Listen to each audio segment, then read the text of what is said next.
Okay, it is 10:05. Thank you, everybody. We'll get started. We're going to get started with a little bit of intros to allow folks to join in the meantime. Are we going to do the focus or presentation mode? Okay. Good morning, everybody. My name is Joe Flores. I'm with the California Workforce Development Board, and you are here to hear about our upcoming initiative called Helping Justice-Involved Reenter Employment. This is a second session that we are hosting. I see some familiar faces that joined us from the first session. So thank you, everybody. We have some great information for folks who are joining us for the first time. My name is Joe Flores. I help oversee reentry initiatives and programming for the California Workforce Development Board. I am joined by several of my teammates that will be helping out with this grant initiative. And so I'm going to go around the horn to my different teammates that are going to be helping out. And I'll start with Sandy. Sandy? Good morning, everybody. I'm Sandy Nieves, and I'm one of the program managers at CWDB, and I actually oversee P2E and will be overseeing the H.I.R.E grant. Welcome, everyone. And I can't see anybody, so who would like to go next? I can. Good morning. My name is Angela Mendiblis, and I'm a branch manager with the program implementation branch with the CWDB, and I oversee several different grants, including P2E and now the H.I.R.E grant. Thank you, Angela. We'll go to Mike and your team. Yeah, good morning, everyone. My name is Mike Rosetta. I'm manager over the Grants Development Selections and Agreements Unit at the board. Our team is responsible for developing all of our state grants, including the H.I.R.E grant. So we're going to be doing a lot of work on the RFA, and we'll be talking about that a little bit later this morning. I will pass it to my colleague, Cheney. Good morning, everyone. Cheney Patterson. I am the Grant Development and Selections Manager for the Grant Development and Selections and Agreements Unit. Welcome, everyone, and I will popcorn it over to Julissa. Good morning, everyone. My name is Julissa. I also work for the California Workforce Development Board with Mike and Cheney, and I'm excited to see all of you here. I'll send it over to Monique. Good morning, everyone. I'm Monique Cardona. I am a Grants Development and Selections Analyst with the California Workforce Development Board. It's very nice to see so many people in this room. I'm not sure who else is on this call from CWDB, but I will go ahead and popcorn that over to you. Okay, thank you. I'll take that. And then I also want to acknowledge our other teammates that are also in participation mode. I see you all. Thank you. I think I saw Jesse pop in. So we have other folks from our different other initiatives in the audience today to hear about how we do some reentry work with you all out in the field. I also want to acknowledge we are using CEO's digital platform. So we want to acknowledge them and their team for allowing us to jump on their platform. They are a trusted messenger out in this field, and we wanted to help reach out to the field, and we said, hey, we need some help, and CEO more than happy to help us out in this digital logistics world that we're still in. So if Courtney, if you can just pop in really quick, just say a quick hello, that'd be great. Thank you. Awesome. Thanks so much, Joe. Yes, we really do appreciate just this opportunity. Really wanted to make sure that we were able to get this word out to as many providers in the community as we could. So really excited to be here and just to be amongst our peers. Thank you so much. Thank you, Courtney. Like I said, we appreciate your help in broadcasting these sessions over these last couple of weeks and all the logistics behind in doing so. It's not an easy lift amongst many emails, so we appreciate and CEO's assistance in this portion of our journey for this new initiative. Before we get started, it's all about you at this point, and we want to know, where are you all at today, this morning, joining us on this webinar? So if we can pull up our quick welcoming poll, just to let us know where you're at across California.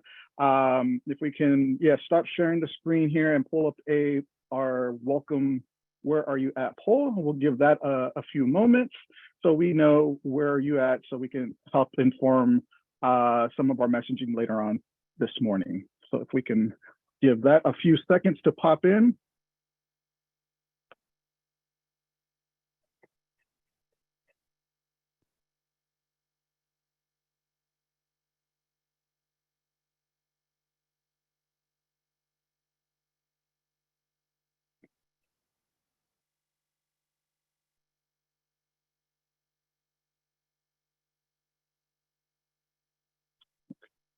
There we go. Thank you.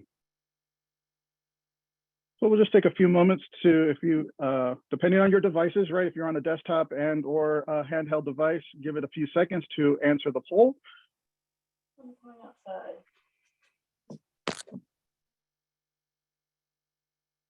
Thank you. And then if everyone could mute your microphones, I think we have a master mute out there, but if you can mute your microphones, thank you. All right, all right. We'll give it a few more moments. I know the last session we had, there was weather-related issues across our state, so some folks may have not joined us then. And we're still experiencing some weather issues here across the state. So I hope you all are staying dry and things are okay out where you are at. I know I have family in the Central Valley, and that's been very tough these last week or so, especially in that Tulare County region where my mother-in-law is at. So thank you for participating. All right, all right. Liking the results. I'm liking the state capital region where I'm at, 18%. East Bay Area, about the same. Los Angeles Ventura area, about the same, 20%. I'm liking that Inland Empire Desert region. Okay, we'll give it a few more moments. Okay, I will hit end poll. Thank you everybody for participating. We love to see all of our partners all across the state. All right, and I think I'll hit stop sharing. Share results. Okay, if we can. All right, I hope that's okay there. All right, well, we are joined by, I'm gonna pass the virtual mic now to Mr. Sean Hughes. He is with the Reentry Partners, Reentry Providers Association of California. I hope I didn't mess that up too much, Sean. I wrote it down on my chicken scratch, so I can't even read my own handwriting, but I hope I didn't mess it up. If you could do a proper introduction for yourself and kick us off with a couple of words from your perspective. Thank you, Sean. No worries, Joe. Thank you. I often can't read my own handwriting, so I know how that goes. Good morning, everyone. I am Sean Huff with the Reentry Providers Association of California. We are excited to be in this place and thankful for this moment. And we have to start by saying thank you, the Reentry community, because it's because of you and the work that you all did that we were able to have this grant, whether you put your logo on the letter, whether you called in, you sent letters of support, you visited your electeds and your champions there in Sacramento. We just say thank you because it's, again, your efforts, it's the work that you put in that allow us to be here and to have this opportunity. And so thank you all. I hope you take a minute to really celebrate the work that you did and your organizations did to get us to this place. I also want to just say, man, it's been an amazing process. It's been amazing working with Joe and the CWDB team on this. Really thankful for the amount of intention that they put into making sure that they heard from the reentry community. Some of our stakeholder meetings were open, and it wasn't just an intention to listen, but to really learn and to make sure that the ideas and the suggestions and the intent of this grant went into the final product of what will go out to the community. And so thank you for that team, as well as CEO and Courtney and her work, and ARC and the other members that were part of those stakeholder meetings. And our goal and our hope is that as these funds get to the community, we see men and women living with old records who are able to continue to build and to move into the career of their choice. We really appreciate the level of flexibility that goes into this grant in terms of how we are able to use these funds to make sure that what you all know is needed on the ground, we're able to do in the field. And so we're hoping not only that the larger organizations, but the smaller organizations also have the opportunity to apply and be awarded funds to continue to doing the amazing work on the ground in the way that you all know, that we know in the field has to happen. And so we're just thankful that as this has happened, it hasn't been a process where CWDB come in and say, we want to tell you what needs to be done, but they really listen to the work and the message and the suggestions and the intent of having the flexible cash assistance and just the support that these funds will offer you all as you're on the ground doing the work. And so we're just excited for the rest of this and to hear the information that's shared. And Joe, I'll kick it back to you. Thank you, Sean, for your words. And thank you for reflecting on the intentionality that we came in in the space to listen, right? We're not necessarily the experts in this reentry CBO nonprofit world. We have our expertise, but in this particular conversation, we were not the experts. And so we came at it with the mindset of, hey, let's listen to the field. Let's try to front load this process as much as we can. And that way, over the life of this upcoming grant initiative, that we're not putting Band-Aids at the end, right? We will try to address many of the issues that you all see out in the field, and try to bake it as best as we can within the parameters that we operate under to make this a successful grant. So, Sean, thanks for your advocacy throughout the life of this journey. Your journey is obviously longer than ours in this particular case, but for you to be in our space today, also to share your thoughts out into the field. And we thank you for being a trusted messenger and giving us that validation that we are a partner that is trying to listen, trying to actually implement best practices that we've all heard and other initiatives. So thank you for your words this morning. So with that, I know we flashed the agenda sign up while we were waiting. I'm gonna kick it off to our solicitations team to go over, as of today, as we know the grant initiative today, March 22nd, of what we're thinking about in our final document. Our final document is not final. It is still a living document, and it's important to us to hear direct feedback from the field, from you all.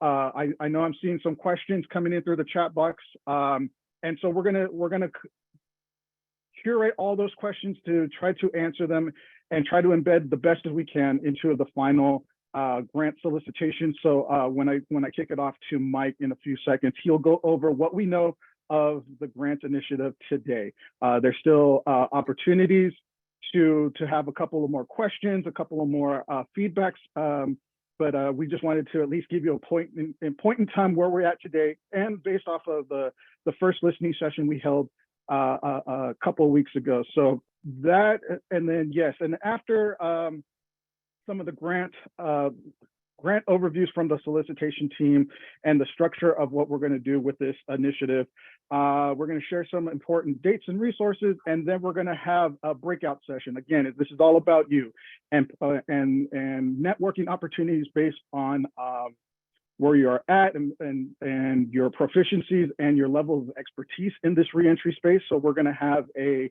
breakout room networking matchmaking opportunity. I know Sandy will talk about the housekeeping about that.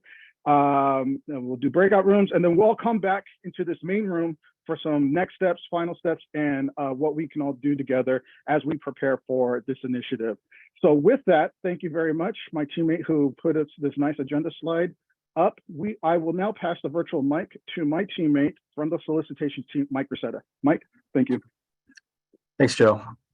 And good morning, everyone. For those who joined a little bit late, my name is Mike Rosetta. I'm manager over our solicitations team, and I have my colleagues, Cheney Patterson, Julissa Silva, and Monique Cardona with me, who've really done a lot of work so far to build out the solicitation.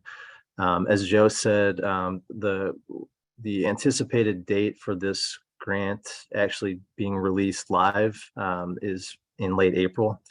But what I'd like to do today is do a little bit of level setting on what we're looking at for developing this grant, a little bit of background on this funding, and just some expectation setting for you all in the field in terms of what we will likely be looking at as the application is developed and released in late April.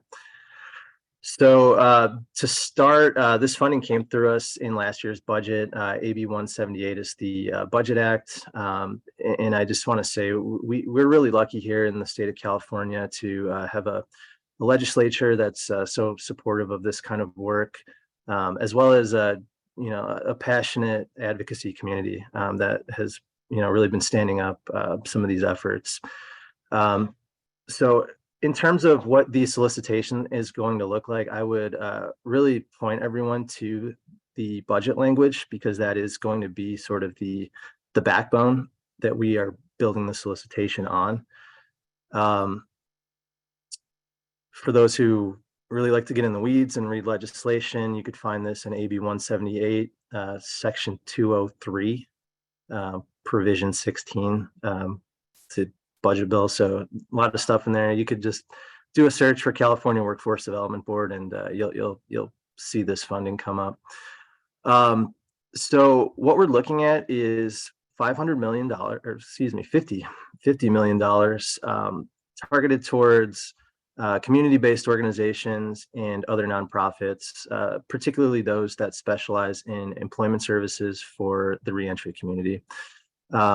This grant is sort of a sister grant to our Prison New Employment Initiative, which was kicked off way back in 2018.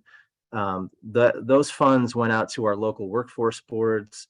A lot of interest, a lot of successes from that program. And so the current program, the H.I.R.E initiative that we're talking about, is looking to move that work forward and really get a lot more involvement from the state's CBO community. So what we're looking at in this grant is projects that are aimed at increasing employment opportunities and job mobility for formerly incarcerated and justice-involved individuals. These funds are for needs-based payments, supportive services, training, skill building, education. We'll get into more allowable uses here on this slide. So this is our list of kind of high-level uses that we're looking at with these funds. So yeah, again, pre-apprenticeship, customized job training, the kind of standard CWDB suite of training activities that we are looking to fund, as well as, again, an emphasis as well on supportive services and these related payments. As most of us on the call know, the reentry population, historically is the hardest to serve in terms of workforce training, and moving folks from the justice system into the labor market. So we do want to, emphasize that we understand and we, really see the importance of providing those wraparound services to folks who need them, just to get everything in order and be able to, successfully go through training and then enter into a career.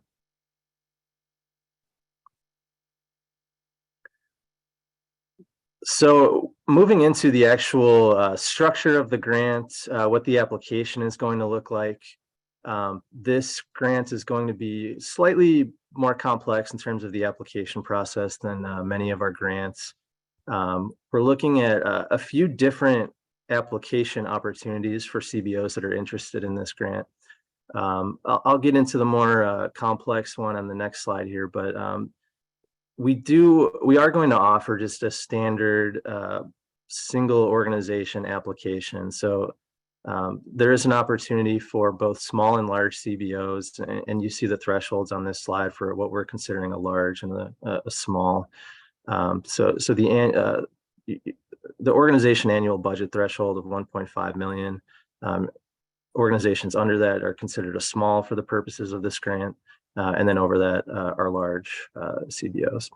And you see the max award amounts for organizations applying independently on this slide as well. So $750,000 cap for the large, $250,000 cap for the small CBOs. I'm going to jump to 3 here. We're also going to offer an opportunity for a technical assistance provider. We have $500,000 budgeted for that. We'll kind of define that a little more clearly in the solicitation, but essentially that is going to be a lead organization with a depth of experience, convening organizations, building communities of practice, and offering support to all the projects that are providing direct services. Number 2 on this list is our sort of more innovative strategy for how we would like to fund the H.I.R.E initiative. Cheney, if we could jump to the next slide, I'll get into that in more detail. So we're calling this a H.I.R.E network. And what this is essentially is there will be a single lead applicant. So this will be a large CBO based on those thresholds on annual budget in the previous slide. And that large CBO will sort of function as the hub of a network. And underneath that hub will be what we call spokes, or smaller CBOs, sub-applicants. And these are organizations that will kind of rely on the hub for some of the administrative capacity that we at the state require. So, you know, our participant data reporting, kind of convening all the spokes, and, you know, just kind of making sure the project is running smoothly. Let's see here. So we have some thresholds for the number of spokes that can come in as part of a network, contingent on the size of the large CBO that's acting as the hub. And then we have a fantastic graphic here that our colleague Sandy helped us with. This visualizes the hub and spoke model here. So this one's up on our website. I know it's a little complex at first glance, but this graphic does a great job capturing all the partners that we envision as part of a hub and spoke model, or a network application. So again, a hub here will be a large community-based organization. So one with an annual budget over 1.5 million. And that hub will take on and partner with a group of other community-based organizations that can be other large CBOs or smaller CBOs. And again, that hub will sort of function as the lead fiscal agent and the convener of the partnership as a whole. Local workforce boards and local government entities are also required partners in any application. So not just the network application here, but even organizations applying independently will also need to have support letters from those two partner types. And then just want to point out on the right-hand side of this graphic here, the size of the hub organization as measured by annual budget will determine how many spokes or you know, partner organizations that they can take on as part of their network application. So the larger CBOs, you know, those with a budget over 10 million can take on up to 9 partners. You know, the mid-sized ones can take on up to 6 partners, and the smaller ones can come in with up to 3 partners. The upshot on this model for all of you all as applicants, the smaller CBOs here can actually come in up to $350,000 on the as a spoke. So I think our graphic here has 250, but it's actually 350 for the smaller CBOs. Larger CBOs can come in at 750. And then the benefit to the hub is that the hub will, in addition to their award, will receive a bonus that will be 10% of the collective award request from all of their sub applicants. So for example, you know, if a hub has partners that are applying collectively for 100 million, or excuse me, 1 million amongst their partner group, they will receive 10% of that as a bonus. So that 10% won't be pulled from the award of the small CBOs. It will be awarded on top of the awards going to the spokes here. So for a $1 million collective award amount among all the partner organizations, that would be an additional 100,000 that the hub would receive. I know this is a lot to kind of take in at first glance. We really feel that this particular model, it's intended to serve the smaller organizations in the reentry community that typically don't have access to state funding due to the administrative burden of dealing with us at the state and all the things we require from our grantees. So the hub is really kind of intended to be that point organization for us. And then those spokes or the partner organizations that are part of a network, they'll be able to leverage the administrative capacity of a larger CBO hub in order to access state funding without having to deal with as much of the administrative burden that comes with state funds.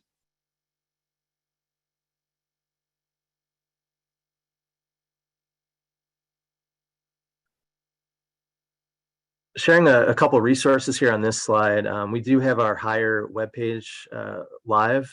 You can see the URL there. That is being updated very frequently, about once a week. We're adding new information to that. That webpage is going to be where the solicitation is posted in late April. We'll also be posting more information about timelines. We have some we have one survey up now, and we'll be releasing another survey, which we'll talk about in a little bit here. But that's basically kind of your homepage, your source for information about this grant opportunity. So I would encourage folks who are interested in this grant to visit this page frequently, check that for updates, and then come late April, that will be where all of your resources are for the application, future events, and again, surveys that we'll be releasing. So a lot of work that the team is doing to keep that web page updated and get all that information out to you all. We have our reentry inbox as well. That's Joe is the shepherd there. He's fielding questions, comments about the H.I.R.E program. So feel free to, if you have any suggestions, input to us as we continue to develop the solicitation. Feel free to shoot an email over to Joe at the reentry inbox, and we will route that accordingly. Yeah, I think that does it for the resources. Mike, did you want to briefly talk about those surveys? The next slide just goes into breakout room details. So, yeah, thanks, Janie. Yeah, so I just mentioned a couple surveys. Right now, we have one up on the webpage, and I don't know if the team wants to put that one in the chat. That's basically an interest survey. So we're trying to just get a pulse on organizations out there. Having put this network application model out publicly now, we want to hear from you all to kind of get a gauge on interest level in the field in terms of organizations that are interested in serving as that hub of a network, or maybe organizations that would prefer to be a spoke within that network and kind of leverage some of the capacity of a hub. We also have another survey that's sort of a little more detailed, that's building on that is intended to develop a resource listing or sort of a database of all organizations that are interested in applying for this funding opportunity. We know that the application structure is a little bit complicated, and it does involve some partnership building even in advance of the actual application. So we want to do what we can on the state side to provide resources, provide some information that will help all of you all out in the field connect with one another, sort of form these application networks, and just kind of get everything in order prior to the release of the solicitation. We will likely keep the application window open a little longer than we do for a typical grant. Still working on timelines on that, but our work on these surveys is really intended to help folks out in the field build connections. We know this community is very, very strong and passionate, but there are a lot of players out there in the field. So we want to just provide resources for you all to connect with folks that you may have not worked with before, but may be interested in working with for the purposes of this grant. So we'll send out a little more communications on that new survey when it becomes available, and then our team will be available to distribute that data as it comes in. So a lot more to come on that. Again, you'll be hearing more from us on these surveys, but do want to put that out there for you all that as these come in, it's helpful to us, and I think it'll be helpful to you all to respond to those surveys, send us your information so we can distribute that and help folks out there build those bridges to organizations that are interested in working together. Great, thanks, Mike. Mike and your team. I want to acknowledge to the field here the solicitations led by Mike, Cheney, Julissa, and Monique. They have been involved in these conversations with stakeholders since day one. They're the team that hears all the feedback and all the great suggestions and then turn around and put it in solicitation language, for lack of a better phrase. And so it's been very intentional that all relevant teams at the CWDB are involved in the stakeholder conversations from day one. So we're trying to be as best informed about how to best serve you all out in the field going forward in anticipation for the official launch of this initiative. We are still in the informal phase, and I'm seeing a lot of the chat. If like, hey, can you post these slides? Hey, how can we have more information? As Mike said, I know we're going to try to send a thank you email, and we're going to hyperlink some links. If you all can collectively light your prayer candles. We had a technical glitch last session, and so we hope that the recording of Zoom recording doesn't have a technical glitch, so we can post an edited video of this. I saw some commentary that, hey, some of my teammates weren't able to join. We are trying to provide some videos. If you go to the website, we have some current slides right now, and then we also have relevant dates at our webpage. So we are trying to be customer service friendly by going to our master CWDB website. We're going to try to put all the collateral that we can as we know it today for you all going forward. And because you joined us in today's Zoom and those folks that joined us 2 weeks ago, we do have your direct emails or emails that were associated in registering for this webinar. So we will directly email you all relevant milestones going forward. So we do have that. And then, and if you haven't already, if you can put I know folks have trickled in throughout the life of this webinar, if you could put in your information, your email and where you're from. So the chat that gets exported, we'll get your email. So that way we can touch base with you going forward. So with that, I see the chat is going on fire right now. That's great. I'm going to pass it over to my teammate Travis to quickly talk about data and the importance of data from listening to stakeholders. So if we can stop share screen so we can do and we can pull up Travis. Travis, go right ahead. Thank you. Yeah, thanks, Joe. And hopefully everybody can hear me. I've been seeing my internet get really bad today with the remnants of the storms, I guess. So hopefully I'm coming through. So Travis Baker, Research and Program Evaluation Specialist with CWDB. I'm on the Reentry field team with Joe. And I've also been our data evaluation point person for work on the Prison to Employment Initiative, Breaking Barriers to Employment Initiatives, and Workforce Accelerator Fund. So I just wanted to talk really briefly about our plans for data and participant tracking for the H.I.R.E program. So we at the CWDB have made it our mission where possible to leave Cal jobs behind and transition, and we are transitioning to a Salesforce-based system. We have our first meeting with the software developers in a few weeks. So Salesforce is not ready yet, but it will be. And we are super excited to have hopefully really good functionality there, a lot more user-friendly. Our goal is to have a system that doesn't need training, right? That is self-explanatory for the most part. Just like the teenagers don't need a training to sign up for TikTok.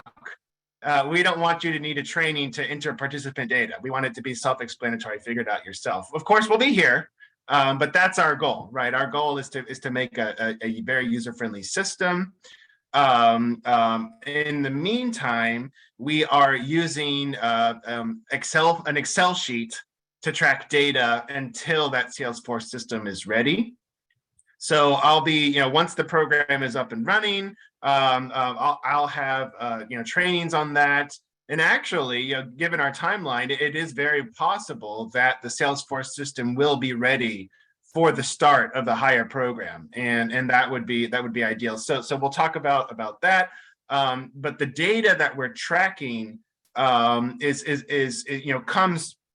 Where we started was, what's in Cal jobs, and then we made it more simple and we made it customized for things that we care about with our programs, things that the legislature cares about as well.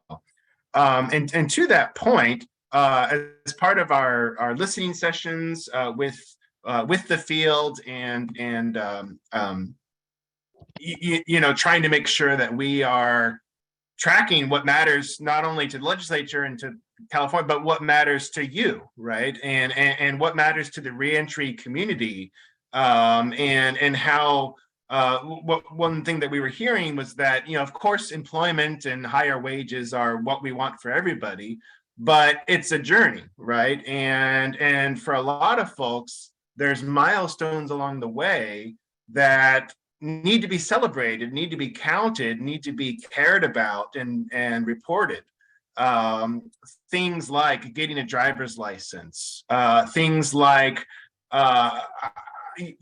making improvements with mental health, or making improvements with like substance abuse or something like that, stabilizing your housing.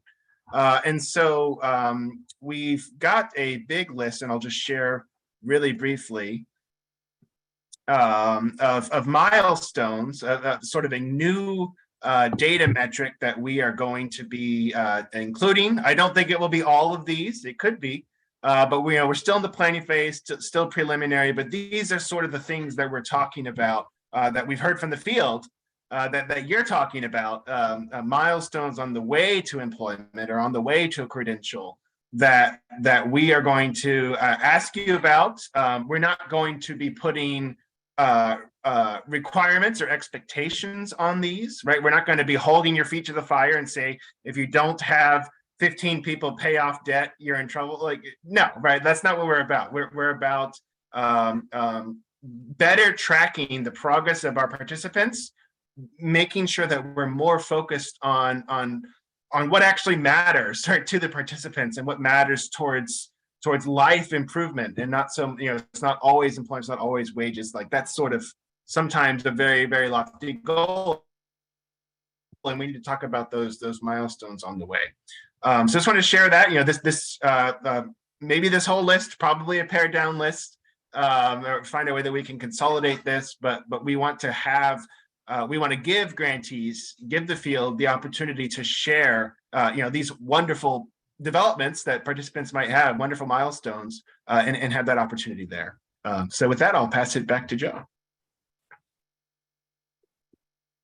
Thank you, Travis. And that's just a snapshot of the milestone data matrix, data that we're looking for. I saw some comments in there. We know a lot of different variables and indicators help in the successful journey into obtaining a job. So that was just a snapshot, not the expansive list, but yes, we are still having discussions with that. But the overall point of that, each person that we help serve is that individual's journey. This grant is not to be one size fits all. We're going to try to help them where they're at in their particular journey and celebrate the successes along the way. So that's our overall intention. So with that, we're going to go to our next piece of this webinar. Sandy, you want to come up to the stage? I'm going to pass the virtual mic to you on our next session and with some housekeeping items. Thank you. Thank you, Joe. So the next part of this is for you guys to get together to do some networking. And so Cheney, could you, or whoever is doing the slideshow, thank you, Cheney. This is going to show you how to enter the breakout rooms. So ideally, this whole meeting is about you guys connecting with people in your region to be able to partner for this grant. So what we would like you to do is join a breakout room and share some conversation in there. We will put questions in to the chat in your room so that we can facilitate a little bit of that conversation. So in order to join the breakout rooms, here, let me move. I can't see this right now. Hang on. Sorry about that. So on your screen, there'll be the more area and the breakout rooms will show up. And what we would like you to do is choose a room that's pretty close to the region that you're in. And, that's up to you. So like I broke up LA into 2 areas. So if you're in northern or southern, so you'll have to kind of use a judgment call with that. But please feel free to share about yourself, what your agency does, give a little bit of information about your area of expertise, what you might be interested in with the H.I.R.E grant, and maybe the role that you're going to play. And like I said, we will add those questions into the chat into your rooms, but why don't we send everybody out to do that now? And you'll have about a half hour or so in the rooms to get to know each other. Thank you. All right. Thank you, everybody. CWDB staff will be in the main room should you have any questions, but please go into the breakout rooms. We'll send some messaging across the rooms momentarily, but this is your portion of the webinar to start meeting folks in your area. Thank you.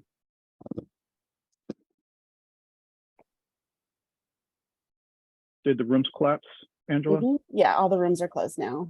Okay, is everybody back in? Yeah, I think we're coming back in. That was a great breakout session. I almost wish we had more time, and I know they can't last forever, but I really think that was just an amazing aspect of this. So I really want to thank you guys for providing us that opportunity to really connect with other people. That it was phenomenal. Oops, did she drop out because we're collapsing back in? Shouldn't. Okay. All right, well, let me just do hey, welcome back, everybody. Thanks for participating in the breakout rooms. Like you just heard, this is by no means a final robust meet and greet of participants and potential partners, but we just wanted to at least spur the opportunity to at least say, hey, there's folks in our region that are here. Let's make some quick connections. And we hear you. We hear some of the commentary already for multiple forms, multiple ways to contact each other by region, by expertise going forward. So we'll talk about that in just a second. So I know you all may also have, 30 minutes may not have been enough time for different regions, and 30 minutes was plenty of time for different regions. So, we had to be fluid in that and be mindful of everybody's time going forward. So in this last section, so thank you, everybody participating in that portion. We're trying to be very intentional that this webinar is for you and for you all to talk to each other in anticipation when we officially release this initiative. So we're gonna try to do a quick Q&A. We're gonna try to answer at the high level as best as we know today. The solicitation document is not final, so we can't. We can talk about it in general at the high level, but we can't really talk about specifics that may have came up in the breakout rooms. But we're here to at least handle a couple of Q&As. If we don't get to your question today, like I said, some of my teammates has been putting our emails, so definitely send an email. We may not also respond to the email, but at least try to frame it in a way so we can consider and implement it into our master document as well.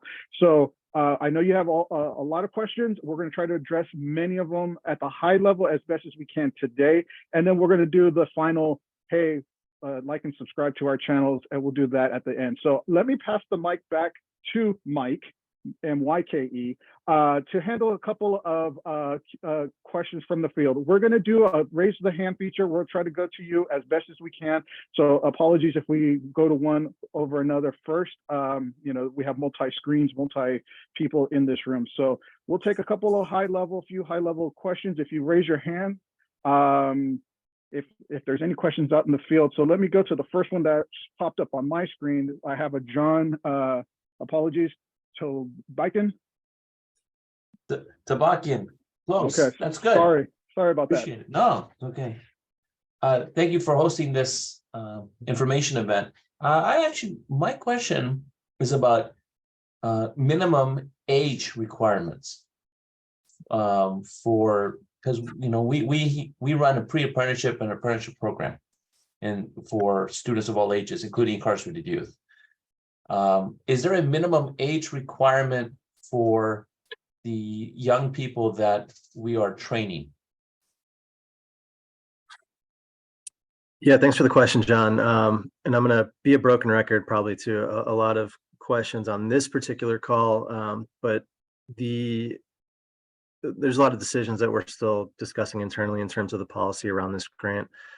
That's one of them, the minimum age limit for services. So short answer is we haven't made a determination yet. However, we are sensitive to the fact that, justice involved youth are a major population that many folks on this call serve. So that's something that we are definitely taking a look at. So more clarity on that will be included in the solicitation document that is released in April. Appreciate that, because we're following the guidelines for increasing youth apprenticeships from the governor's office. So I just want to make sure that I'm following the guidelines respectively. So thank you. Appreciate that. Yeah, and that's a good call too. I mean, something that we also want to look at in this grant is connections to other, state-funded workforce opportunities. So, it's a great call to, start looking at those connections already. Appreciate it. Thank you. Thank you, Mike. And I know when we talk about youth, many different initiatives define it many different ways, right? Different age ranges. And so, yeah, we will take the guidance of other initiatives that we house under our umbrella and other guidance from the state and stuff like that. So yeah, like how Mike said, it's not final, but we will take all inputs in that and align with other initiatives accordingly. And then it will be in the final document when we release it in a couple of months. I saw L. Jacobs next on my screen. If I can go to you, thank you.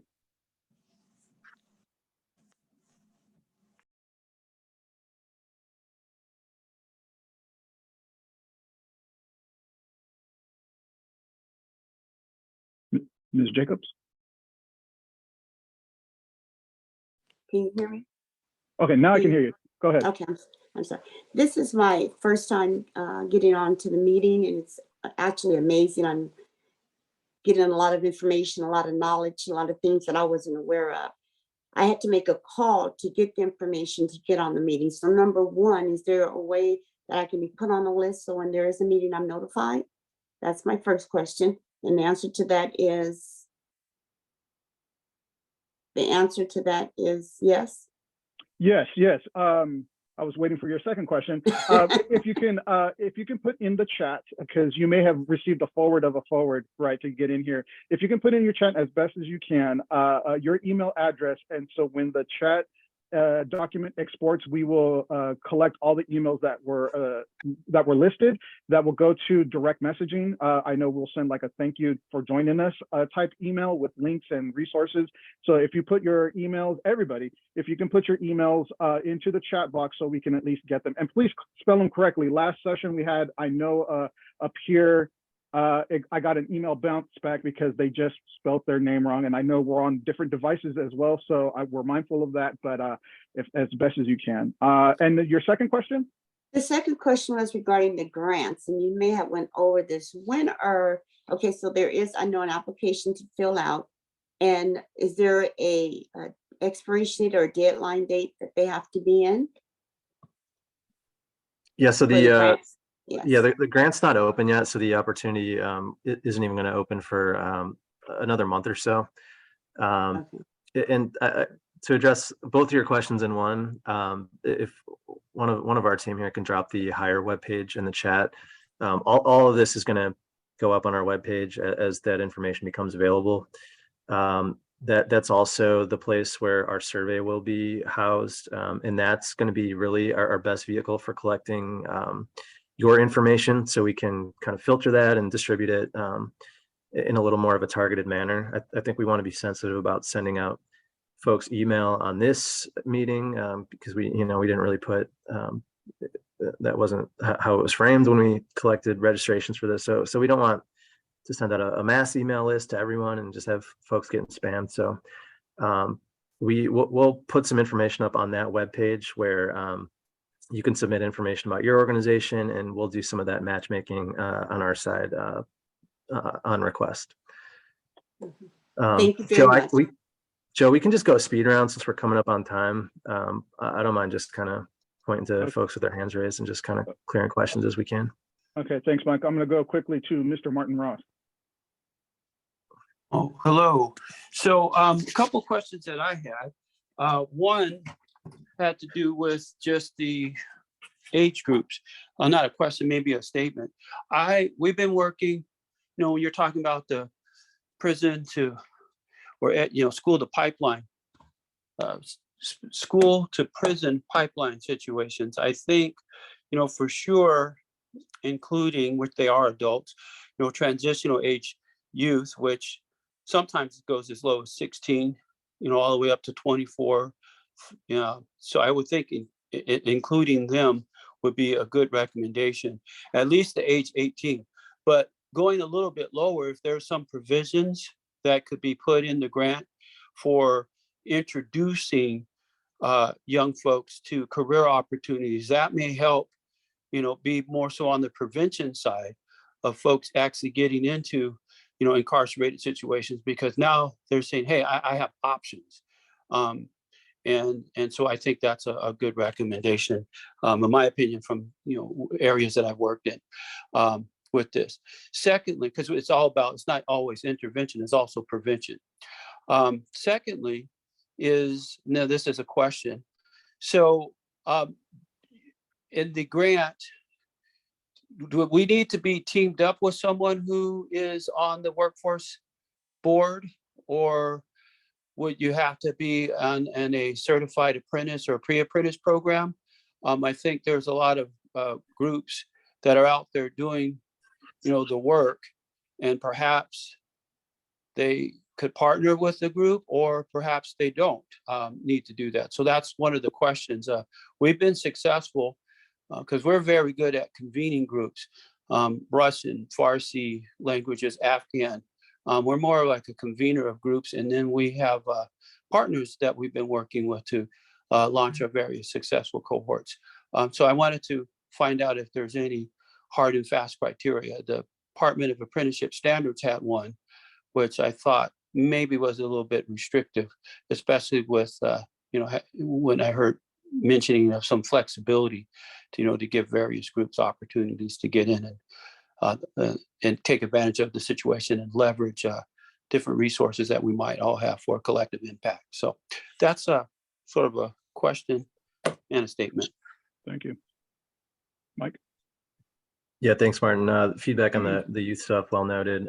There is a requirement, it's in the legislation that all applications do need to have a support letter from the local workforce development board.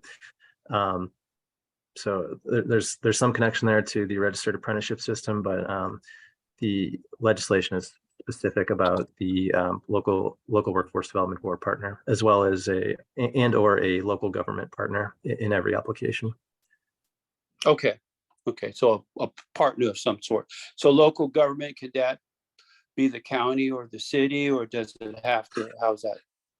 Yeah, it's not defined. It just says local government entity. So, we'll likely be looking at entities that, do specialize in some form of reentry services. The local boards in particular do operate the America's Job Center systems. And so that's an opportunity to plug into some of the, the alternative funding streams for supportive services and things of that nature. Even with park and rec boards too, as they, because we're doing some work with some of those groups, they're trying to get into workforce. That's a local government also. Yeah, we'll review on a case-by-case basis when the applications come in. But yeah, that certainly would qualify as a local government partner. Okay, thank you. Thanks for the question. Thank you, Martin. Thank you, Martin. I'm going to go next to Trevion. Good morning, everyone. Trey, LA Cotta. My question was, when you were speaking in terms of the being a hub, you had said something about a 10% bonus or something. Can you please repeat that? I didn't really capture everything you said. Yeah, so organizations that are serving as a hub, they themselves are eligible for up to $750,000 in awards. In addition to that, they will also receive an additional 10% of the collective amount of the awards for all their network partners. So, I gave the example. So say there's 4 partners, part of a network with the hub. Each of those 4 partners is applying for $250,000. So $1 million total among the partners in the network. That hub would get 10% of that. So they would receive an additional $100,000 on top of their $750,000. And just reiterating that additional 10%, it's not getting pulled from the partners. the spokes. That's in addition to the awards to both the spokes and the hub. Thank you, Thank Mike. you. Thank you, Trevion. I'm going to go to Ms. Raisia.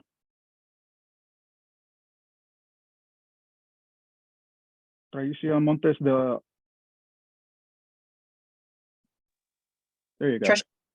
Trisha. All right. Okay, so in the breakout groups on both of them that we went to, there was some interest in being able to apply with a hub as a spoke, but still do your own independent one that you would be able to apply independently, so that if the network that you're going with as a spoke doesn't get approved, you still have a chance of getting approved as an individual applicant. Or to be able to express in the individual applicant that you would like to be partnered with a hub. Because there's a fear that if you partner with the hub and the hub doesn't get approved, that you miss your opportunity to get the grant. And maybe you'd be better off just doing it independently. Yeah, that's a good question. And we got that on our last call. We're trending towards not allowing multiple applications because, hypothetically, say one, you run a good program and we like it and you're part of a hub and a spoke. It'd be a lot of administrative burden on both parties to determine which, if there were two grants, what award, what is being awarded from one versus. Yeah, I would say if you got awarded with the hub, then you automatically got disconcluded as an individual. Yeah, again, I to be determined, and it's a good question that I think we want to be able to provide a little more clear guidance on as we flesh out the policy behind that. But I think we are trending towards viewing the networks as sort of our ideal structure for how we put this funding out. And, we don't want folks sort of hedging their bet. We want them to buy into their network and work closely with their hub on their service model. So you have a preference for people to be part of a network rather than submit an independent application. As long as it's a strong network, you're more likely to get approved as a network or part of a network than if an independent. I can't say yes definitively because the RFA is not out, but I could say you're on the right path with your thoughts on that. Okay. Well, I think okay. Thank you. All right. We have time for a couple more. I'm going to go to Charles Turner. Hey, how you doing, Joe? Good seeing you again. Just one quick question. Can a workforce development board be a hub? Yeah, good question. Another one where I'm going to kind of caveat this with policies not fully developed yet, but provided the local board does have nonprofit status, I do think that would be an eligible applicant to serve as both a hub or an independent. Okay. Thanks, Mike. Thank you, Charles. Okay, I got room for two more. I'm going to go to Emily, and then I'll go to Lori for the final question. Emily? Thank you so much, and thank you for this. This has been so encouraging and just so phenomenal to see what's happening at the state level and trickling down into our communities and organized. And you guys are really listening to communities, so it just feels really beautiful. I'm wondering if any of the funding can be used for paid apprenticeship programs. That one I can answer yes. That was an easy one. Thanks, Emily. Oh, thank you. Thanks, Emily. And Lori, we'll go to you next. Thanks so much. And ditto on all the accolades and thanks from everybody else on this call. My question is about the RFP or RFA process for when an organization serves in multiple regions. And if in that case, might there be an opportunity to, possibly be a hub applicant in one region, but a spoke in another region that's completely separate counties or separate regions of the state? Thanks again.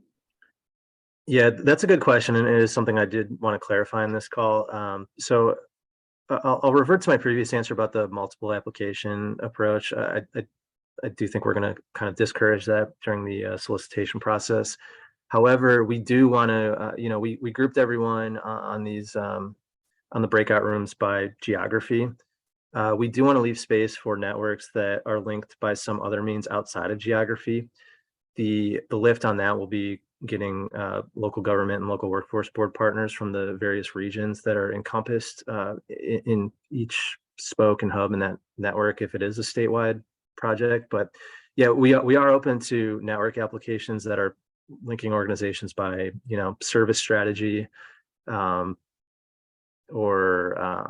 industry focus. If there's a group that's interested in construction careers and has sort of a multi partners across different regions of the state, we want to allow room for applications that look like that as well. So again, more clarity to come on that, but we don't view geography as the only lens through which a network would operate. Okay, thank you, Mike. And apologies, I'm going to have to cut the Q&A session short right here. If I can have a teammate put up a next step slide for the folks still on the call. And we appreciate everybody's time, and we appreciate the feedback that we have received also. We're trying to be, like I said, community informed in this solicitation. By no means are we perfect, but we're trying to be better. And as we're finalizing the document, these questions are helping to get us that much closer to a good document. So with that, our next steps here is we heard your feedback. We know there's questions to be heard case by case, right? Just what we just heard right now, that there's some very in the weeds type questions. And so with that, please expect additional communications from us. We have your emails. Please put it in the chat. I think we are going to, well, first let me plug our CWDB website. This H.I.R.E initiative is under the master website that we have. So please go to the website. We're putting all relevant information and links to that website. So in case you missed it, or in case we misspelled some things, go there. We hope to put an edited version of this video on there so you can hear some of the conversation that we had, or if you joined a little bit later, some of the high level points that we did there. As Mike said earlier in his portions, we are putting out a couple of surveys, one to collect your thoughts, and then collecting your thoughts whether you're going to be either a hub and or a spoke. I think we're going to try to do more intentional targeting to those audience specifically. I think we are probably, we're leaning towards hosting another digital meet and greet. We know the Zoom platform is not necessarily the best environment for these conversations to be had, as much as we would love all y'all to come to Sacramento, or we all go to like the Central Valley, right, at a central location to meet each other in person. But this was also a mechanism to try to reach as many as we can in the finite time that we do have and resources of traveling and stuff like that. And, considering the weather conditions we've seen in these last few weeks, safe travels as well. So, and so recognizing that, we still want to try to continue this conversation going forward. Please, like I said, we are going to message out directly to you all as we have additional conversations. I think we're going to have a conversation with the network and then the partners inside said network. So give us a couple of weeks or so and we'll start messaging you out there. So make sure we have your emails, put it in the chat box. Yeah, did I miss any, team? Did I miss any important dates and resources other than that? Yeah, just another plug for the surveys, Joe. I know a lot of folks applied, or excuse me, submitted information to the survey we currently have out. Encourage folks to continue to respond to that, but we will be posting a new survey within the next week or so that'll be a little more targeted towards collecting information about your organization that's intended to share with other organizations as a potential partner matchmaking opportunity. So we'll probably send out some columns about that new survey. But again, third time we're saying this, but the H.I.R.E webpage is like really going to be your resource for all this information. So that new survey will go up there, and please send us your information so we can serve as matchmaker for you all.